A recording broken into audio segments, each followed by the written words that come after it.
बिस्मिल्लाहिर्रहमानिर्रहीम।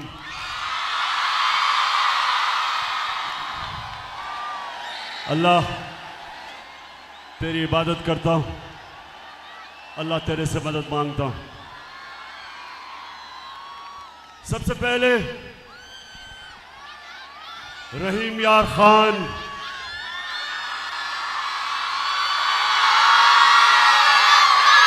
जो आज मैंने आपका जज्बा, जुनून, शऊर, जो आपका देखा है, 5 महीने से मैं जलसे कर रहा हूं। 5 महीने से ये मेरा 51 जलसा है, लेकिन इस गर्मी में जो मैंने आपका जुनून देखा है, और खास तौर पे जो मेरी बहनें सामने बैठी हैं, माशाल्लाह इतनी गर्मी में और इतनी देर आपको इंतजार करनी पड़ी, उसकी मैं माजरत करता हूं। वजह उसकी ये कि आज सारे पाकिस्तान में अवाम निकली हुई है आज सड़कों पे, और ये रहीम यार खान से जो मेरा खिताब है वो सारे पाकिस्तान में जा रहा है। तो उधर से दरखास्त आई थी कि 8 बजे से पहले तकरीर ना करना, क्योंकि लोग जमा हो रहे हैं। तो मैंने उनके लिए आपको इंतजार करवाई। मैं फिर से माजरत करता हूं आपके से, इस गर्मी में आप बैठे भी रहे, और जो माशाल्लाह मैं देख रहा हूं वहां से जिस तरह, फिर से आपके जज्बे और जुनून को सलाम पेश करता हूं। अच्छा रहीम यार खान, सबसे पहले हमारी कोशिश कि जो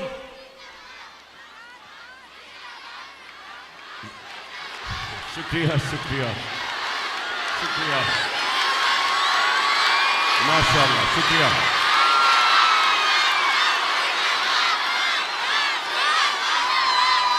बहुत शुक्रिया आपका, बहुत शुक्रिया। मैं सिर्फ आज जो हमारे सैलाब में मुतासिर हमारी बहन भाई बच्चे जितने भी वो मुतासिर हैं, हम सबको जितनी भी हम कोशिश कर सके इनकी मदद करने के लिए, मैं अपने सारे पाकिस्तानियों को आज कहता हूं कि हम उनकी थोड़ी सी भी मदद करें या ज्यादा करें जरूर, क्योंकि वो मुश्किल में है। और खास तौर पे सिंध में, मैंने यहां आने से पहले पूरे ट्रक भिजवाए हैं सिंध के अंदर, क्योंकि वहां लोगों को मुश्किलात हैं, भूख है, उनके सर पे छत नहीं है, चारों तरफ पानी है। तो इंशाअल्लाह एक तो ये भिजवाए, और इंशाअल्लाह मैंने पैसे इकट्ठे किए हैं 3 टेलीथॉन में, और आपको खुशी होगी कि 3 यानी 8 घंटे में पाकिस्तानियों ने 14 अरब रुपया, 1400 करोड़ रुपया दिया मुझे। तो ये है हमारे पाकिस्तानी। अगर उनको ये एतमाद हो जाए कि हमारा पैसा सही जगह जा रहा है, कोई कौम दुनिया में पाकिस्तानियों से ज्यादा खुले दिल की कौम नहीं है। लेकिन मुझे अफसोस हुआ कि हमारा क्राइम मिनिस्टर और जो बिलावल भुट्टो अभी तक उर्दू सीख रहा है, 14 साल हो गए, 14 साल। अंग्रेज भी 2 सालों के अंदर उर्दू बोल रहे हैं, वो 14 साल अभी भी उर्दू नहीं बोल सकता। तो ये दोनों अमेरिका गए हुए हैं। मैं सबसे पहले इनसे सवाल पूछता हूं कि वो तुम क्या करने गए हो अमेरिका? अजाब आया हुआ है, अल्लाह का इम्तिहान पाकिस्तान पे आया हुआ है। सारी दुनिया, वो एक अमेरिकी एक्ट्रेस भी आई हुई है सैलाब मुतासरीन की मदद करने, तो आप यहां से उठ के उधर किधर चले गए हैं?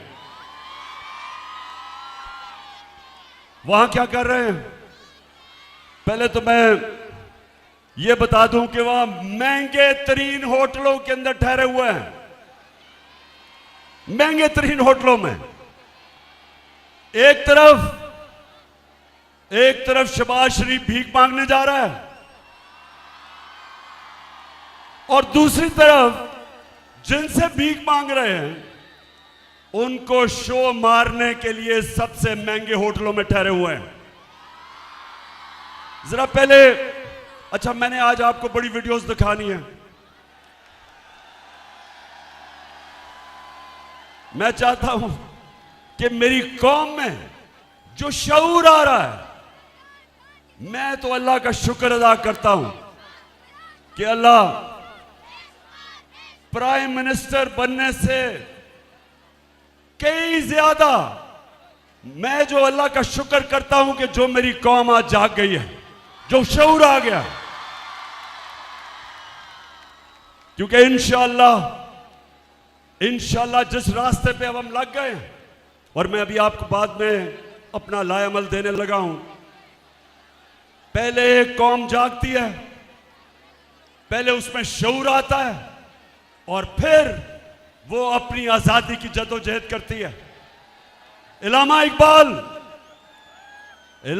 इकबाल ने अपनी शायरी और फलसफे के जरिए गुलाम मुसलमानों को, सोए हुए हिंदुस्तान के मुसलमानों को जगाने की कोशिश की। और आज मैं आपके सामने आया हूं, अपनी कौम को हकीकी आजादी के लिए जगाने की कोशिश कर रहा हूं आपको। और मैं खुश हूं कि जिस कौम की माएं, बहनें और ख्वातीन जाग जाती हैं, वो आजाद हो जाती है। जिस कौम के नौजवान जाग जाते हैं, उस कौम को कोई गुलाम नहीं बना सकता। और इंशाअल्लाह मैं अभी इसके ऊपर भी आ रहा हूं। सबसे पहले मेरे पाकिस्तानियों, सिर्फ आप ये देखें, मैं बार बार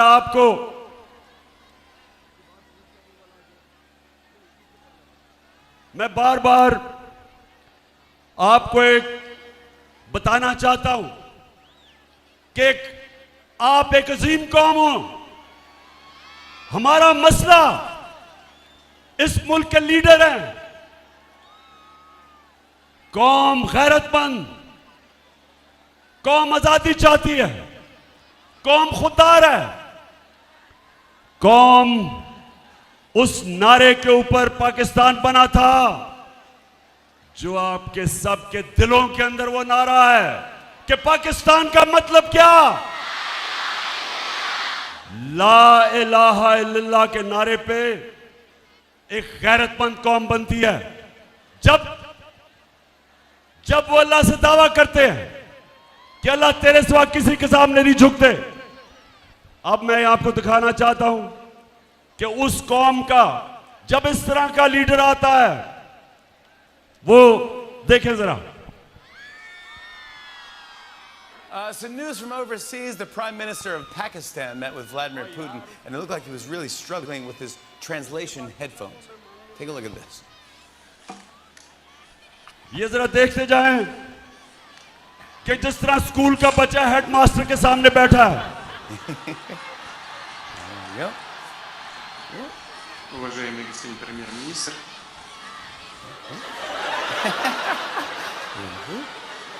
काम पे टांग रही है।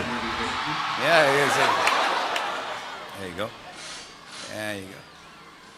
There we go. уважаемый господин премьер-министр, идет перевод, все нормально?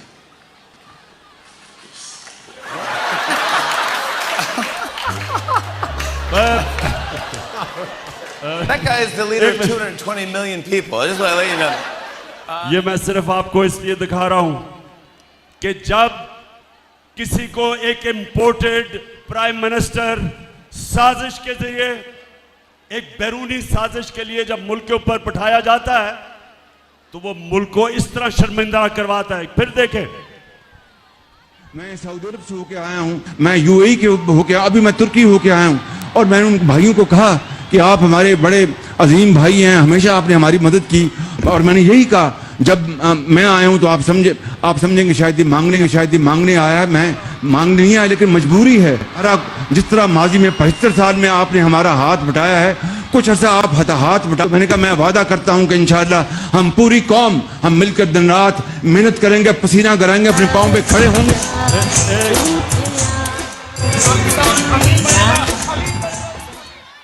अब सुनो,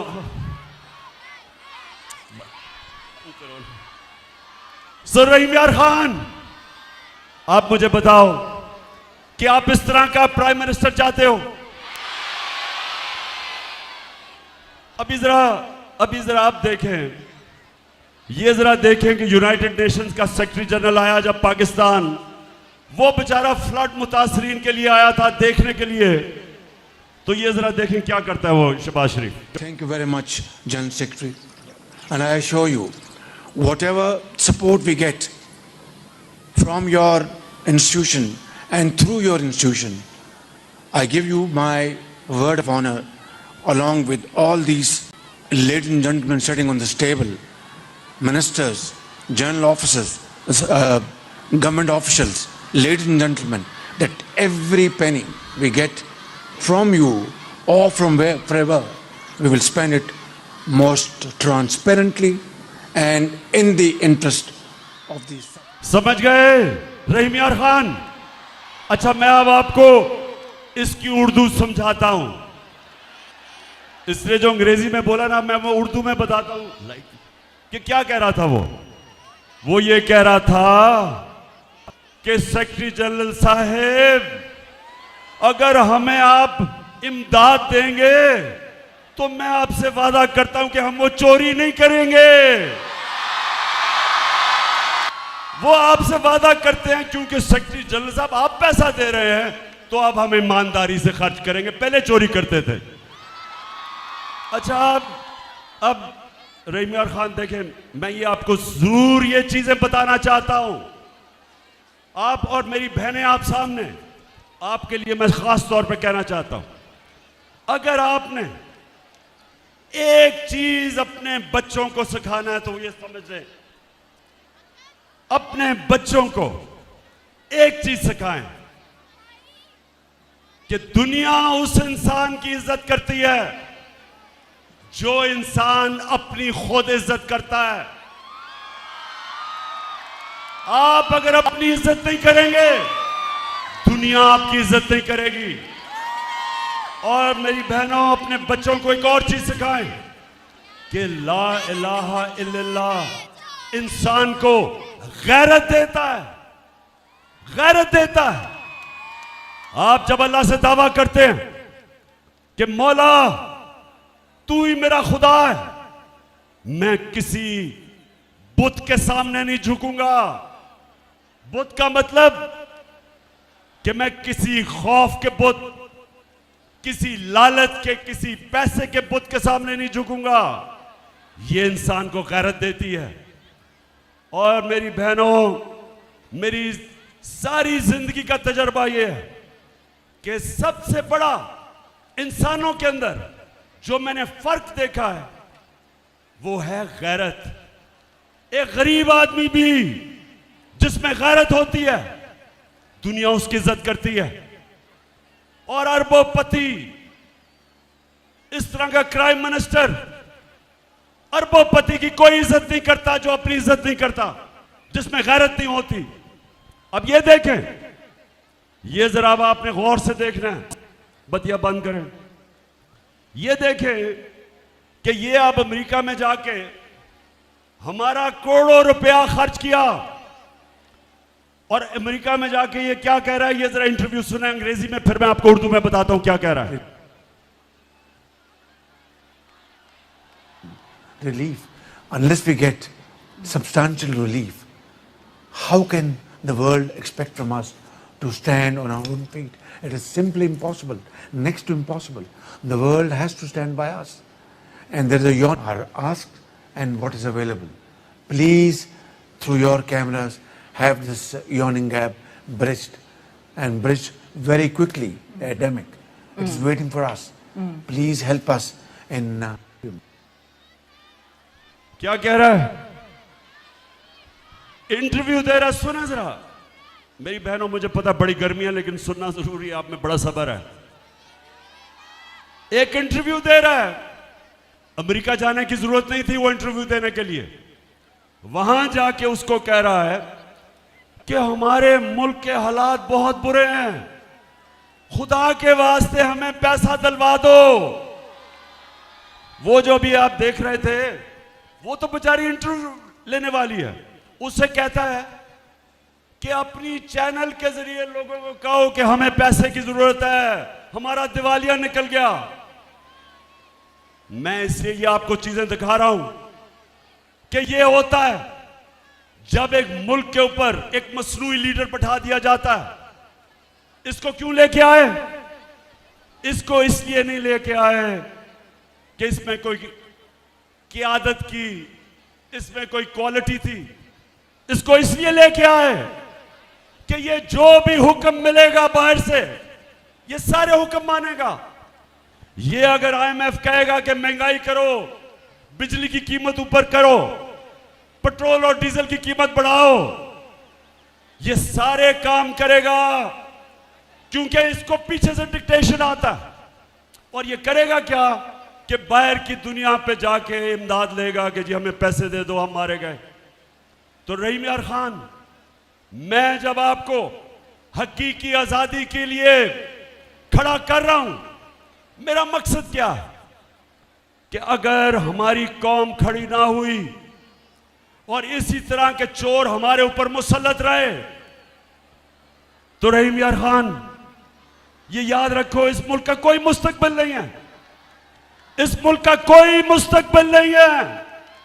अगर इस तरह के करप्ट लोग, जिसको सजा होने वाली थी FIA के केस में, शहबाज शरीफ और इसके बेटे को सजा होने वाली थी 16 अरब रुपए की, इनके केसेस रोके गए और बाहर से साजिश के तहत हमारे ऊपर इसको मुसल्लत किया गया। इसके अलावा 60% इनकी कैबिनेट जो जमानत पे है, इनके ऊपर करप्शन केसेस हैं। एक तरफ दुनिया से भीख मांग रहे हैं, एक तरफ सिंध में सैलाब आया हुआ है, एक तरफ हम कह रहे हैं कि हमारे पास पैसे नहीं हैं, और दूसरी तरफ ये जो कैबिनेट आई है और ये जो इंपोर्टेड हुकूमत आई है, इन्होंने नैब का कानून बदल के इस कौम का 1100 अरब रुपया माफ करवाया है। 1100 अरब रुपया जो चोरी किया हुआ था, इन्होंने NRO लिया, इन्होंने आके अपने आप को दिया, माफ करवाया।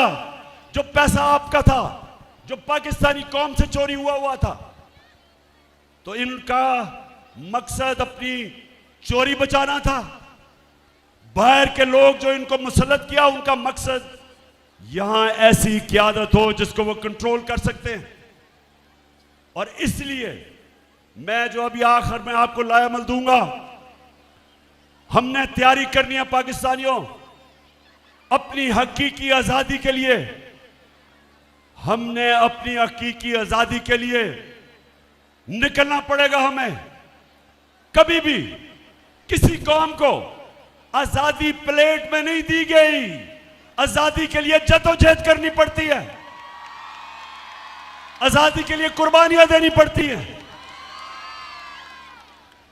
मैं अब अपनी कौम के सामने 2-3 चीजें अब आपके सामने रखने जा रहा हूं। मैं चाहता हूं कि बड़ा गौर से मेरी बात सुननी है, क्योंकि सारे जितने भी आज जिधर भी पाकिस्तान में मेरी कौम निकली हुई है, मैं आज आप सबको पैगाम देना चाहता हूं।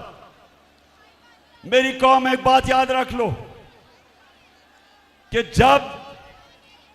जब एक कौम, जिस तरह मेरे नबी सल्लल्लाहु अलैहि वसल्लम अल्लाह के आखिरी पैगंबर, उन्होंने जो 1500 साल बाद पहले कही थी, सब याद रख लें।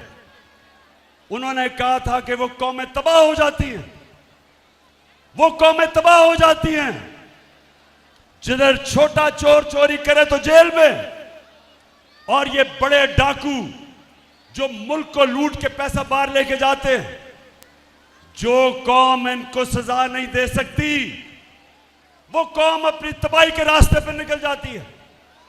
आज रहीम यार खान, आज अगर हम चुप करके ये कबूल कर लें कि 1100 अरब रुपया जो इस कौम को चोरी किया इन्होंने और इनको हमारे पर मुसल्लत किया, और अगर हम ये कबूल कर लें इस चोरी को, और अगर हम गुलामों की तरह इनसे अपनी आजादी छीनने की ना कोशिश करें और मान जाएं गुलामी, तो मेरे सारे पाकिस्तानी जो देख रहे हो, हमारा कोई मुस्तकबिल नहीं है। अगर इसी तरह जिंदा रहना है कि हमारा सरबराह बाहर जाके हाथ फैलाए और पैसे मांगे इस तरह कि जी हम तबाह हो जाएंगे अगर आपने पैसे ना दिए, पैसे मांगने के लिए हर आपकी खिदमत करने के लिए तैयार है। जो भी पैसा देगा, पाकिस्तानियों याद रखो, वो आपकी आजादी का सौदा करेगा, इस मुल्क की सॉवरेंटी, वो सॉवरेंटी के ऊपर सौदा करेगा। कोई, वो कहते हैं there is no free lunch, कोई चीज मुफ्त नहीं आती। पहले आपने 30 साल इन दोनों ने हुकूमत की, मुल्क का दिवालिया निकाला, मुल्क को मकरूज किया, और आज वही लोग आज बाहर जा रहे हैं पैसे मांगने के लिए। क्यों लोग इनको पैसे नहीं देते? क्यों लोग इनको पैसे नहीं देते? बताएं, क्यों नहीं पैसे देते? क्योंकि इनको सबको पता है कि इनके अपने पैसे मुल्क से बाहर पड़े हैं, चोरी करके खुद बड़े बड़े महलों में रह रहे हैं, और आज पाकिस्तानी दुनिया में कह रहे हैं कि जी हमें पैसे दो। कोई पैसे नहीं दे रहा। जो सिंध के अंदर और बलूचिस्तान में खास तौर पे जिस तरह का फ्लड आया, आज दुनिया को, पाकिस्तान को पैसा देना चाहिए था, लेकिन दुनिया को पता है कि इस वक्त की क़यादत आसिफ जरदारी और ये शरीफ 30 साल से ये चोरी कर रहे हैं। बाहर के अखबारों में इनकी चोरियों के ऊपर लिखा हुआ है, बाहर के मीडिया पे इनकी डॉक्यूमेंट्री चोरियों की चली हुई है। कभी भी वो इनको पैसे नहीं देंगे, जिसकी वजह से सिंध के और बलूचिस्तान के, खास तौर पे इन दो सूबों की बात कर रहा हूं, सैलाब के मुतासरीन मुश्किल में हैं। तो मैं आज अपनी कौम के सामने, रहीम यार खान, कौम के सामने आज मैं जो बात करना चाहता हूं वो ये कि देखें, इन्होंने ये जो साजिश की थी, इन्होंने पूरी तरह कोशिश की कि इमरान खान को नाअहल किया जाए, क्योंकि डरे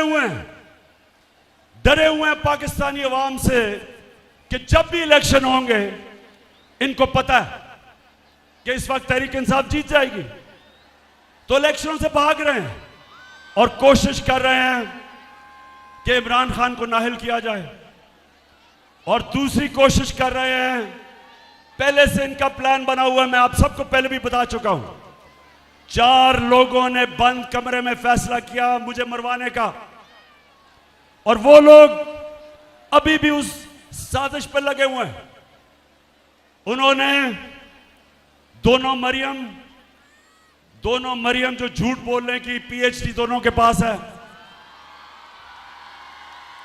इनको और जावेद लतीफ को, इन्होंने इनसे प्रेस कॉन्फ्रेंस करवाई, और प्रेस कॉन्फ्रेंस करवाई ऐसी कि इमरान खान खुदा ना खास्ता उसने मजहब की तौहीन की है।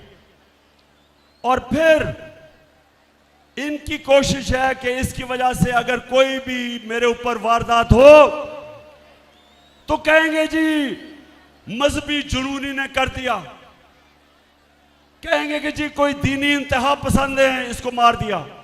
ये इनका प्लान है।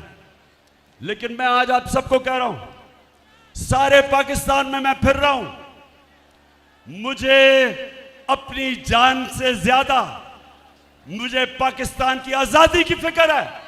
मैं आजाद देखना चाहता हूं।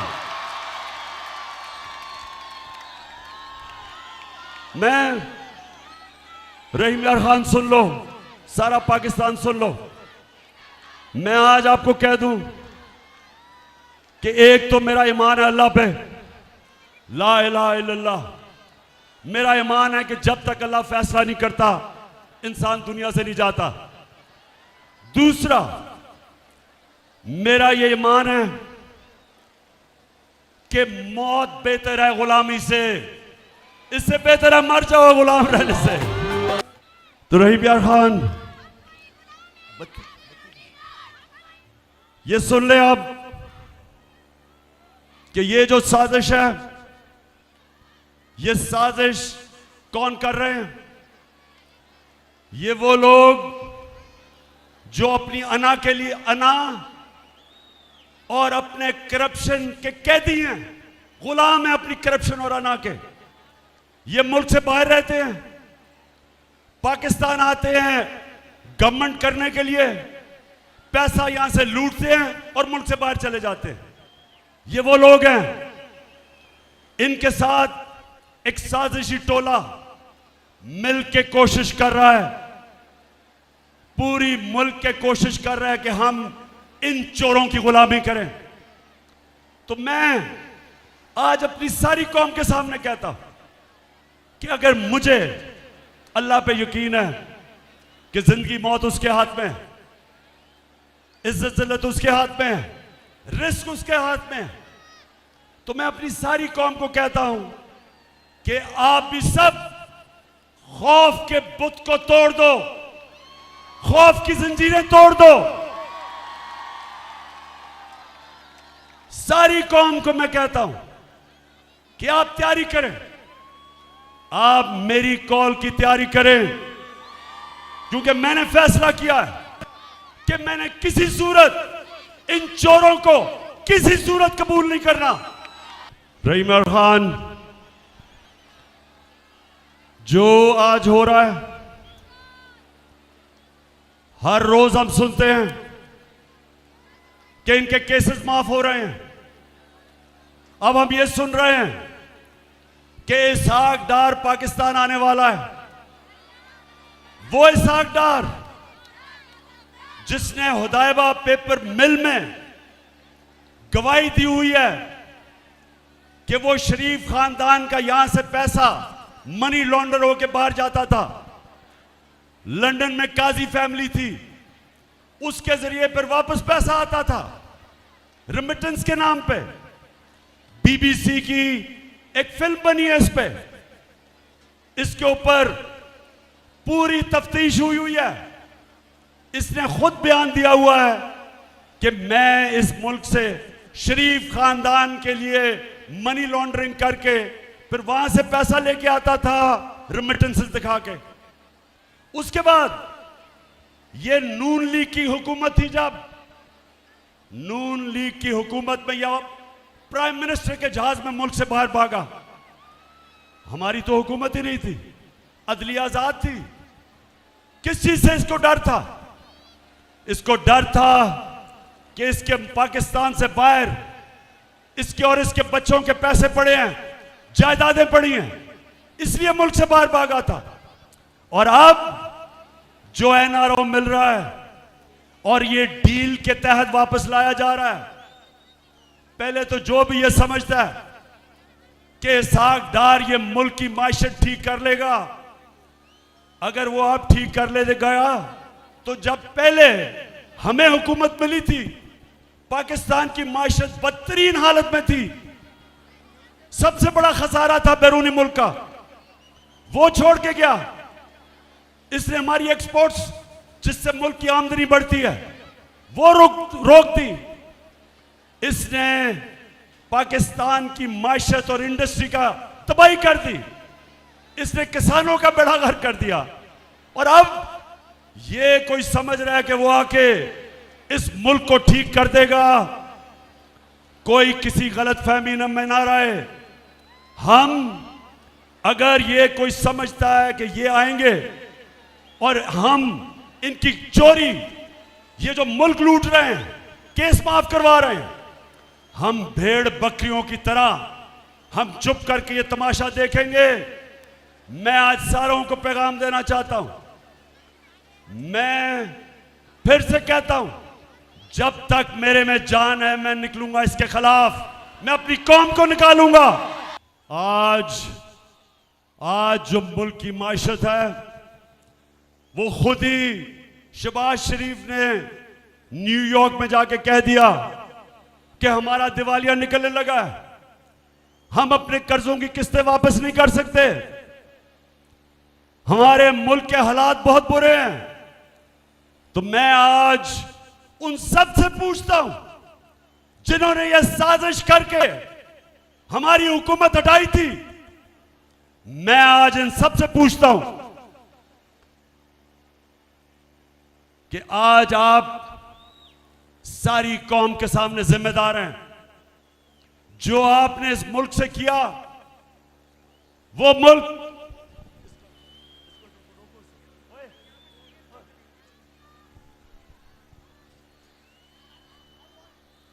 मुल्क यहां ऊपर जरा ज्यादा बड़ा जलसा हो रहा है इसलिए मैं इनको जरा कंट्रोल कर रहा हूं। वो मुल्क, सुने जरा, हमारी जो मायशत थी, हमारे तीसरे और चौथे साल में 17 साल के बाद हमारी मायशत की बेहतरीन परफॉर्मेंस थी। 5.6% तीसरे साल और 6% चौथे साल हमारी मायशत तरक्की कर रही थी। 17 साल के बाद हमारी इंडस्ट्री ऊपर आ रही थी। हमारे किसानों को जो हमने पैकेज दिया, 4 फसलों में रिकॉर्ड प्रोडक्शन थी, रिकॉर्ड पैदावार थी। 4 फसलों में इंडस्ट्री भी आगे जा रही थी, हमारे किसान भी खुश था, हमारे मुल्क की दौलत में इजाफा हो रहा था। रिकॉर्ड हमारी एक्सपोर्ट्स थी, 32 अरब डॉलर की रिकॉर्ड एक्सपोर्ट्स, यानी कि रिकॉर्ड डॉलर मुल्क में आ रहा था। ओवरसीज पाकिस्तानीज ने रिकॉर्ड पैसा रेमिटेंसेस भेजे थे, 31 अरब डॉलर। आईटी, पहली दफा हम अपनी इंफॉर्मेशन टेक्नोलॉजी को उठा रहे थे। 2 सालों में 70% इजाफा हुआ उनकी एक्सपोर्ट्स में। हमारा टैक्स कलेक्शन पाकिस्तान की तारीख के सारे रिकॉर्ड तोड़ दिए और हमने अपनी कौम को महंगाई से बचाया हुआ था। हमने लोगों को बिजली की महंगाई और डीजल और पेट्रोल की महंगाई से बचाया हुआ था। हमारे जमाने में 150 रुपया लीटर पेट्रोल और डीजल था, आज 250 रुपए पहुंच गया डीजल और 236 पे पेट्रोल।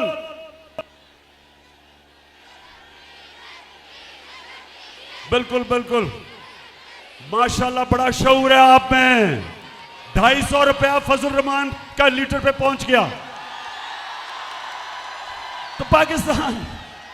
तो पाकिस्तान में हमने महंगाई भी रोकी, हमने हेल्थ कार्ड लेके आए। पहली दफा मुल्क में 10 लाख रुपए की हेल्थ इंश्योरेंस हर खानदान के लिए पंजाब में और केपी में, कि किसी भी अस्पताल में जाके लोग अपना, कोई भी गरीब आदमी प्राइवेट हॉस्पिटल में मुफ्त इलाज करवा सकता था। एहसास प्रोग्राम हमारा, सस्ते कर्जे, सूद के बगैर कर्जे घर बनाने में, किसानों के लिए कर्जे, छोटे दुकानदारों के लिए, छोटे सरमायाकारों के लिए। तो मैं ये सवाल पूछता हूं कि जब एक मुल्क मुश्किल हालात में तरक्की कर रहा था, कोरोना के बावजूद जो सारी दुनिया में कोरोना का अजाब आया, दुनिया ने माना कि पाकिस्तान 190 मुल्कों में से टॉप 3 मुल्क था।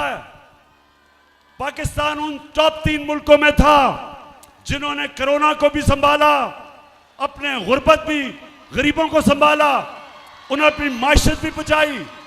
ये इंटरनेशनली माना जाता है। तो मैं सवाल पूछता हूं कि वो हुकूमत को गिरा के और ये चोरों को ऊपर मुसल्लत करके, जिन्होंने आपके सामने आज, वो मैंने दिखाया भी था, बस रोया ही नहीं सिर्फ शहबाज शरीफ उस औरत के सामने, पैसे दे दो जी, मैं मर गया, तबाह हो गया, मुल्क तबाह हो गया। जरा एक दफा वो फिर से चलाएं तो सही, वो शहबाज शरीफ का, ये जरा फिर से शुरू से इंटरव्यू दिखाएं, ये जरा गौर से देखें, मैं फिर उर्दू में बताऊंगा कि ये क्या कह रहा है, जरा ये देखें तो सही। Relief, unless we get substantial relief, how can the world expect from us to stand on our own feet? It is simply impossible, next to impossible. The world has to stand by us. And there is a yawn are asked and what is available.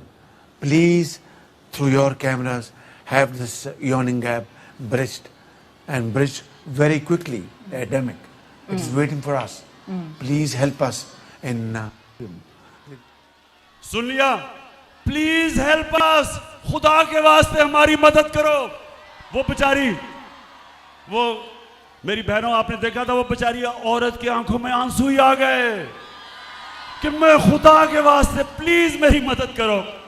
Shahbaz शरीफ बड़ी जल्दी थी इख्तिदार में आने के लिए, बड़ी देर से अचकन Salwai हुई थी, बड़ा शौक था कि किसी तरह शहबाज शरीफ प्राइम मिनिस्टर बन जाए।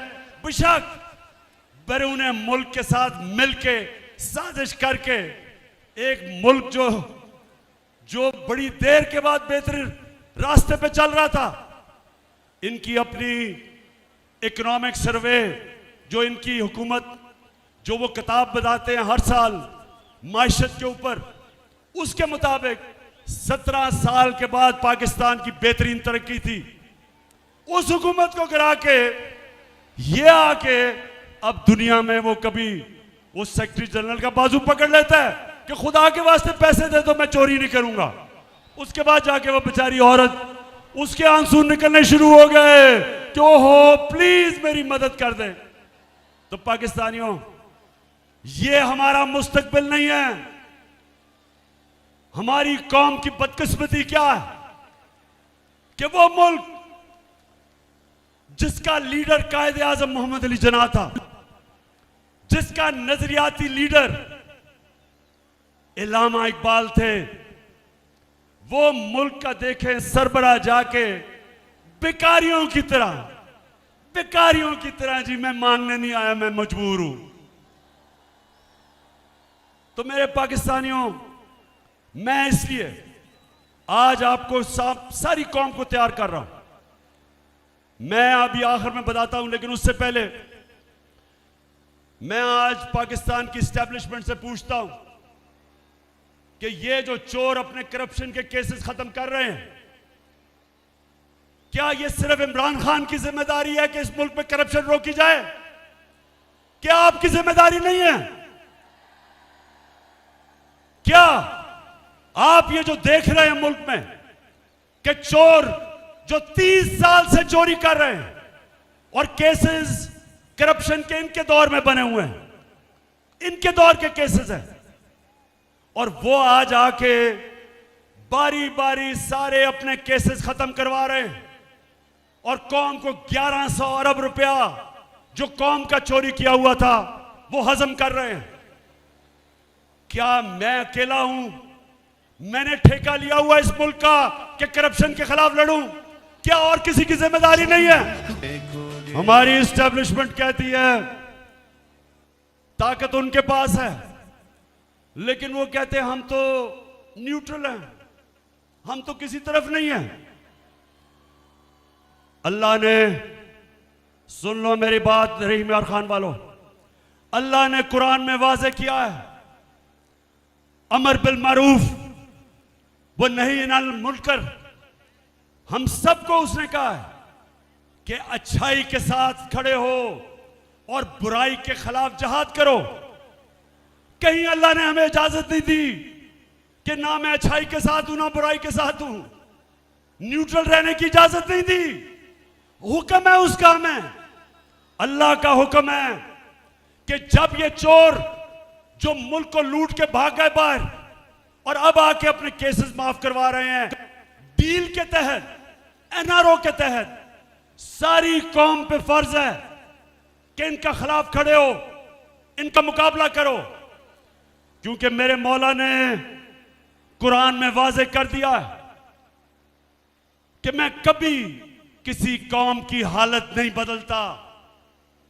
अल्लाह ने कहा है मैं कभी किसी कौम की हालत नहीं बदलता जब तक वो कौम खुद अपनी हालत बदलने की कोशिश ना करे।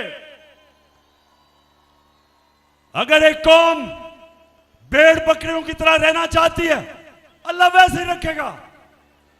अगर एक कौम आजाद होना चाहती है, हकीकी आजादी चाहती है, और हकीकी आजादी का मतलब हकीकी जमहूरियत, हकीकी जमहूरियत इंसान को हकीकी आजादी देती है। इसके लिए इंसानों को जब से अल्लाह ने दुनिया बनाई है जद्दोजहद करनी पड़ती है। किसी जमहूरियत में यह नहीं होता कि जो इमरान खान और तहरीक इंसाफ की सहाफ़ी जो उनके लिए उनका मौक़िफ़ पेश करें, उनको धमकियां, उनके खिलाफ FIR, वो मुल्क से बाहर उनको भटका दो। जो चैनल इमरान खान का मौक़िफ़ पेश करे उसको बंद कर दो, उसके ऊपर हर किस्म की धमकियां दो। वो जो हमारे सोशल मीडिया के नौजवान सारे पाकिस्तान में जो हमारे भी नहीं हैं, जो इस कौम के लोग हैं, जो भी सोशल मीडिया में कोई ऐसी चीज के जो पसंद नहीं है, उनको धमकियां आती हैं, नामालूम नंबर से धमकियां आती हैं, डराया जाता है, खौफजदा किया जाता है। मैं इसलिए आप सबको यह कहना चाहता हूं कि आजाद कौमों के अंदर यह नहीं होता, यह सिर्फ गुलाम कौमों में होता है। आजाद जमहूरियत, जो जमहूरियत आजादी देती है, उस जमहूरियत में यह नहीं होता। और जब तक हकीकी जमहूरियत ना आए, कौम तरक्की नहीं करती, कौमें नहीं तरक्की करती। तुर्की, जब तक तुर्की में हकीकी जमहूरियत नहीं आई, उसने तरक्की नहीं की। बांग्लादेश, जब तक उनकी जमहूरियत बेहतर नहीं हुई, बांग्लादेश ने तरक्की नहीं की और आज हमारे से आगे निकल गया। हमें रोका हुआ इसने कि हम आजाद नहीं हैं, हमें डराया धमकाया जाता है। तो रहीम यार खान और पाकिस्तान में जो भी देख रहे हो मुझे, आगे से नामालूम नंबर से आपको कोई धमकियां दे, वापस उसको धमकी दो। रहीम यार खान, मुझे वादा करो, किसी को भी आगे से नामालूम नंबर से धमकी आई तो मेरे से वादा करना है कि आपने वापस उसको धमकी देनी है। आपने उसे कहना है, जब वो धमकी दे, उसे कहना मेरा आइन, इस मुल्क का कानून मुझे इजाजत देता है आजादी राय पे, फ्रीडम ऑफ एक्सप्रेशन, ये मेरा बुनियादी हक है। और एक आजाद मुल्क की आजाद अदलिया, उसको इजाजत देती है ये कि वो अपने हकूक के लिए खड़ा हो सके। और माशाल्लाह आज हमारी अदालतों ने बड़ी आगे बढ़े। हमारी अदालतें ऐसे नहीं थी पहले तो कंट्रोल थी। एक बड़ी जद्दोजहद के बाद आज हमारी अदालतें आज़ादी की तरफ जा रही हैं। कौम पूरी इनके साथ खड़ी हो और अदालतों को कौम के बुनियादी हकूक की हिफाजत करने के लिए खड़ा होना चाहिए। अच्छा, अब एक और चीज, रहीम खान, ये याद रखना, मैं फिर से आपको दोहराता हूं, कभी कोई आजादी प्लेट पे रख के नहीं देता। कोई नहीं कहता कि आओ आजादी ले जाओ। इंसानी तारीख हमें यह बताती है कि कौम में अपनी आजादी जद्दोजहद करके, जहाद करके लड़ती है। यह वक्त आ गया मेरे पाकिस्तानियों, यह वक्त आ गया कि हम अपनी आजादी लें।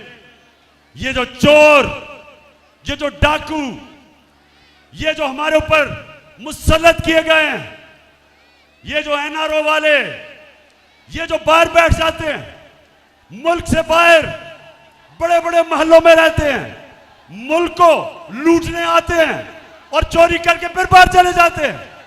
वक्त आ गया है पाकिस्तानियों, इनके सामने खड़ा होना। मैंने सुना एक बहुत बड़ा कातिल, मुजरिम, जो आजकल इंटीरियर मिनिस्टर बनाया हुआ है, ये याद रखें, इस हुकूमत में आपको कोई बड़ा ओहदा नहीं मिल सकता जब तक आपने कोई बड़ा जुर्म ना किया हो। जितने बड़े मुजरिम उतने बड़े ओहदे। तो राना सनाउल्लाह को उन्होंने इंटीरियर मिनिस्टर बनाया। राना सनाउल्लाह कहता कि अब जब ये तहरीक इंसाफ का धरना होगा इस्लामाबाद में, तो कहता मैंने आंसू गैस के लिए तैयारी की हुई है और मैंने पैलेट गन्स, यानी पैलेट गन्स भी तैयार किए हुए हैं। मैं राना सनाउल्लाह पहले तो पूछता हूं, वैसे तुम्हारे में अकल तो है नहीं, लेकिन मैं फिर यह पूछता हूं कि मुल्क की बदकिस्मती देखो कि इस तरह का आदमी जिसको जेल में होना चाहिए, जो इनका अपना नून लीग का वजीर कहता है कि इसने 18 कत्ल किए हैं, वो आज हमें बता रहा है कि जमहूरियत क्या होती है। राना सनाउल्लाह, सबसे पहले ये मेरा हक है, मेरा जमहूरी हक है कि मैं पुरअमन एहतजाज करूं। जब हमारे जमाने में, मेरी गवर्नमेंट में, एक दफा कांपे टांगने वाली बिलावल, एक दफा वो बड़ा डराने आया हमें जी, कांपे टांग जाएंगी उसके धरने से। बड़ा सिंध से आया, पैसा खर्च किया, बेचारी सिंध कौम का पैसा वो भी खर्च करके पहुंचा इस्लामाबाद, तो पता चला कि अपनी कांपे टांग गई। कोई रुकावट नहीं थी उसके रास्ते में, कोई टीयर गैस शेलिंग नहीं हुई, कोई कंटेनर नहीं रखे, क्योंकि हम जमहूरियत में मानते हैं, हमने कोई नहीं रोका। और दूसरी तरफ 2 दफा धरना देने के लिए डीजल साहब पहुंच गए।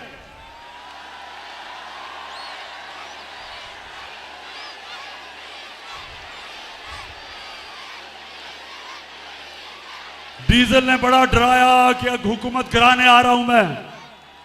ऊपर से ये भी क्या, मुझे इशारा मिला कहीं से, तो डीजल पहुंच गया 2 दफा। उससे पूछो, एक रुकावट उसके सामने नहीं रखी, बल्कि डीजल को हमने कहा कि अगर खाने पीने की जरूरत होगी तो वो भी हम आपको दे देंगे धरने में। और ये राना सनाउल्लाह हमें डरा रहा है कि जनाब तुम आओ तो मैं वो पैलेट गन चलाऊंगा तो टीयर गैस चलेंगे। राना सनाउल्लाह, तुम और ये जो तुम्हारा डरपोक cherry blossom boot polish Shehbaz Sharif, तुम दोनों मेरे से सुन लो। पहली दफा जब हमने 25 मई को हम जब आए थे इस्लामाबाद, तो हमें यह अंदाजा नहीं था कि तुम जुल्म करोगे। ख्वातीन को देख के, बच्चों को देख के, फैमिलीज को देख के हमें यह अंदाजा नहीं था कि तुम शेलिंग करोगे। सारी हमारी पाकिस्तानी और इस्लामी रवायत के खिलाफ औरतों के ऊपर, बच्चों पे शेलिंग किया आपने। घरों में 2-2, 3 बजे लोगों के घरों में घुस के हरासा किया, डराया, धमकाया, जेल में डाला, हजारों लोगों को जेल में डाला। हमें अंदाजा नहीं था। अब राना सनाउल्लाह, अब कान खोल के सुन लो। इस बारी कप्तान पूरी प्लानिंग करके आएगा। अच्छा राना सनाउल्लाह, देखो आपको शायद भूल गया हो, ज्यादातर लोग पैदा ही नहीं हुए थे जब मैं क्रिकेट खेलता था। मैं अल्लाह की, सारा कुछ अल्लाह करता है, कोशिश इंसान की, कामयाबी अल्लाह की। तो मुझे अल्लाह ने बड़ी कामयाबी दी और क्रिकेट की तारीख में मुझे एक वो टॉप कप्तानों में माना गया। अब कप्तान क्या होता है? सिर्फ सारी खेलों के अंदर एक स्पोर्ट के अंदर कप्तानी की जरूरत होती है, बाकी कोच ज्यादा अहमियत कोच की होती है। सिर्फ क्रिकेट में कप्तान की जरूरत पड़ती है, क्योंकि उसको फैसले करने पड़ते हैं, वो फैसले जो किसी कप्तान को नहीं करने पड़ते। तो कप्तान की सबसे बड़ी क्वालिटी क्या होती है? वो सारा वक्त देख रहा होता है कि मेरा मुखालिफ क्या कर रहा है और मैं क्या करूंगा। मुझे तो पता है राना सनाउल्लाह ने क्या करना है, मुझे तो पता है राना सनाउल्लाह ने क्या करना है। राना सनाउल्लाह को नहीं पता मैंने क्या करना है। तो तैयारी कर लो। मेरी सारी आज पाकिस्तानी कौम देख रही है, तैयारी कर रहा हूं। लेकिन मैं उससे पहले, खत्म करने से पहले एक बताना चाहता हूं, मैं ये जरूर दिखाना चाहता हूं आपको कि किस तरह के लोग हमारे ऊपर मुसल्लत किए गए हैं। जो स्टार है, जो नवाज शरीफ की जो स्टार मानी जाती है, वो उसकी बेटी मरियम है। अब मरियम उसकी फैमिली में सबसे अक्लमंद समझी जाती है। अब जरा ये जरा देखें, ख्वातीन ये जरा गौर से देखें, ये पहले देखें कि जब मैंने कहा कि आपके लंदन में ये महंगे महंगे इलाके में 4 महलात किधर से आए, तो ये सुने क्या कहती है कि इस तरह मुझे लगा कि आप लोगों को बेवकूफ नहीं बना सकते। मेरी सेंट्रल लंदन में प्रॉपर्टीज तो दूर की बात है, मेरी पाकिस्तान में भी कोई प्रॉपर्टी नहीं है। मैं अपने वालिद के साथ है और मुझे समझ नहीं आई कि मेरी और मेरी वालदा की और बहन भाइयों की प्रॉपर्टीज ये कहाँ से निकाल के ले आए हैं। मेरे नाम पाकिस्तान में कोई प्रॉपर्टी नहीं है, ये तो इंग्लैंड की बात है। सुन लिया रमियार खान, सुन लिया? मेरे पास तो कोई प्रॉपर्टी ना, इंग्लैंड तो दूर की बात है। पाकिस्तान में मैं बेचारी, मुझे तो हर रोज घर ढूंढना पड़ता है, कोई छत मिल जाए। अब ये सुने, अब इस मरियम को नहीं पता था कि अल्लाह अल हक है, सच का खुदा है। कुरान में वो कहता है, मेरा ये वादा है कि सच आखिर में सबके सामने आएगा, उसका वादा है अल हक का। तो मरियम को नहीं पता था कि 4 साल के बाद एक इंटरनेशनल इंकशाफ होगा, एक इंटरनेशनल इंकशाफ, जिस इंकशाफ में बड़े बड़े दुनिया के मिनिस्टर और वजीर और प्राइम मिनिस्टर, उनकी जो प्रॉपर्टीज थी वो दुनिया में सामने आ गई, जिसको कहते हैं पैनामा पेपर्स। अब जब इंकशाफ हो गया तो मरियम के बड़े भाई या छोटा भाई, मुझे नहीं पता, वो क्या कहता है, जरा आप ये सुने। मैं इस बात को तस्लीम करता हूँ कि अल्हम्दुलिल्लाह पाक लैंड के ऊपर जो अपार्टमेंट्स हैं वो अल्हम्दुलिल्लाह हमारे हैं। मैं इस बात को तस्लीम करता हूं कि उनको ऑफशोर कंपनीज नेस्कॉल लिमिटेड और नीलसन लिमिटेड जो है उनको ओन करती हैं, और मैं आपको ये भी अर्ज करता हूं उनको होल्ड कर रही है इस वक्त मरियम नवाज शरीफ, मेरी हमशीरा जो है। ठीक है जी, सुन लिया रहीम यार खान, सुन लिया कि ना तो सिर्फ वो हमारी प्रॉपर्टीज हैं, वो मरियम नवाज के नाम पे खरीदी गई। अब आप बड़ा शऊर, मेरे वैसे माशाल्लाह बड़ा सब्र और शऊर से सुना आपने। अब मुझे ये बताएं कि अपनी बेटी के नाम पे उसने क्यों खरीदी, अपने नाम पे क्यों नहीं खरीदी? क्योंकि पैसा तो नवाज शरीफ का था। बताएं, मेरी बहनें बताएं आगे, क्यों अपने नाम पे नहीं खरीदी? क्योंकि चोरी का पैसा था, और चोरी आपकी थी। पाकिस्तानियों का पैसा चोरी करके लंदन ले गया था, और अब तैयारी कर रहे हैं पाकिस्तान वापस आने में। नवाज शरीफ फिक्र ना करो, मेरी कौम शानदार इस्तकबाल करेगी तुम्हारा, तुम आओ तो सही। अच्छा अब जब मरियम को पता चला कि भांडा फूट गया, भाई ने कह दिया कि ये हमारी प्रॉपर्टीज है। जब भाई ने कह दिया कि हमारी प्रॉपर्टीज है, अब जरा सुने मरियम क्या कहती है, सुने जरा। हसन हुसैन के पास आज जो भी है वो एक अरबपति दादा के पोते हैं। उस अरबपति दादा के पोते हैं जो 1960s और 70s में पाकिस्तान का अमीर तरीन इंसान था। ये जो एसेट्स हैं, ये जो बिज़नेस के लिए पैसा है, ये सारा दादा से डायरेक्टली बच्चों को ट्रांसफ़र हुआ। हसन सुन लिया, सुन लो जरा ख्वातीन, आप खास तौर पे देखें, क्योंकि अल्लाह ने पता क्या औरतों को एक सलाहियत दी है, आदमियों से ज्यादा औरतों में सलाहियत है। वो शक्ल देख के पहचान सकती हैं कि इंसान झूठ बोल रहा है या नहीं। मैं अपने नौजवानों को बुरा नहीं कह रहा, लेकिन आपको पता होना चाहिए जब बच्चा पैदा होता है तो जो माँ होती है वो बच्चे की शक्ल से पहचानती है कि वो क्या चाह रहा है, क्योंकि बोल तो नहीं सकता वो। तो माँ के अंदर अल्लाह सलाहियत डेवलप कर देता है, वो समझ आती है कि बच्चा क्या चाह रहा है उसकी शक्ल से।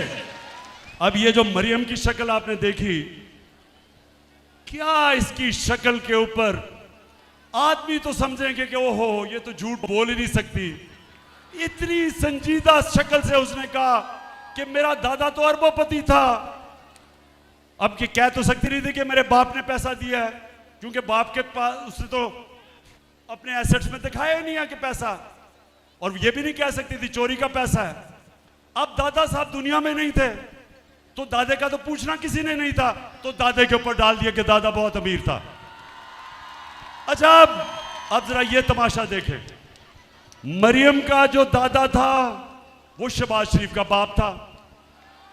अब शहबाज शरीफ अपने बाप के मुतालिक क्या कह रहा है, जरा ये गौर से देखें। मेरे ख़ानदान को 22 ख़ानदानों में शुमार नहीं होता था। मुझे इसके ऊपर बाइस फ़ख्र है कि मेरे वालिद का ताल्लुक एक गरीब किसान के घराने से था। हिंदुस्तान से वो वालिद का ताल्लुक एक गरीब किसान के घराने से था। हिंदुस्तान से वो क्यों रहीम यार खान, अब मैं ये ठीक नहीं कहता कि मरियम को एक ही क्वालिटी मुझे उसमें नजर आई है अभी तक, इतने सीधे मुंह से झूठ बोलती है मैंने कभी किसी को नहीं देखा। अब हमारी मेरी ख्वातीन को तो खैर आपको तो नजर आ गया होगा उस शक्ल से। मैं शर्त आपको लगाता हूं कि जितने भी हम मर्द बैठे हैं हमने कहना था देखें बेचारी सच बोल रही होगी, इतनी शक्ल उसने कही होगी। अच्छा जी, अब जरा एक और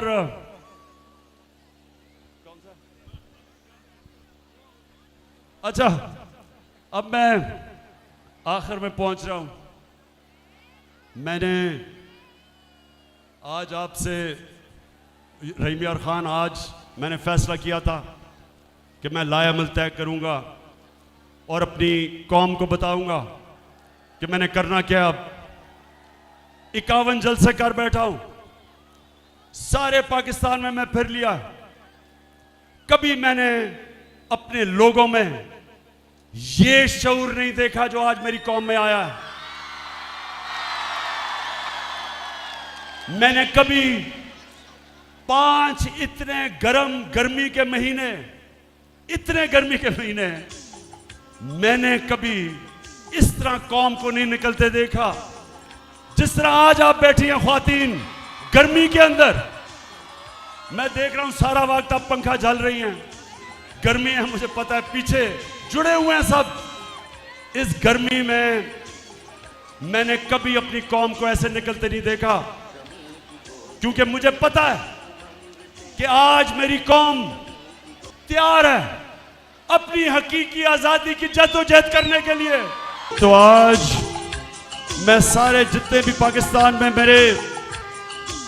मेरे पाकिस्तान के नौजवान, हमारी ख्वातीन, हमारी बहनें, पाकिस्तान के बच्चे, हमारे बुजुर्ग, जिधर जिधर भी आज आप इस मेरी तकरीर सुन रहे हैं, मेरा आज आपको पैगाम है, आप सब ने तैयार हो जाना है, आपने सब ने तैयार होना है। मैं आपको कॉल दूंगा, ज्यादा नोटिस नहीं दूंगा, कॉल तब दूंगा जब जो मेरे मुखालिफ हैं, जब वो समझेंगे कि इमरान खान पीछे हट गया, मैं तब कॉल दूंगा। और कॉल तब दूंगा जब मुझे पता होगा कि मेरी एक गेंद से तीनों की विकेटें गिरेंगी, तब दूंगा।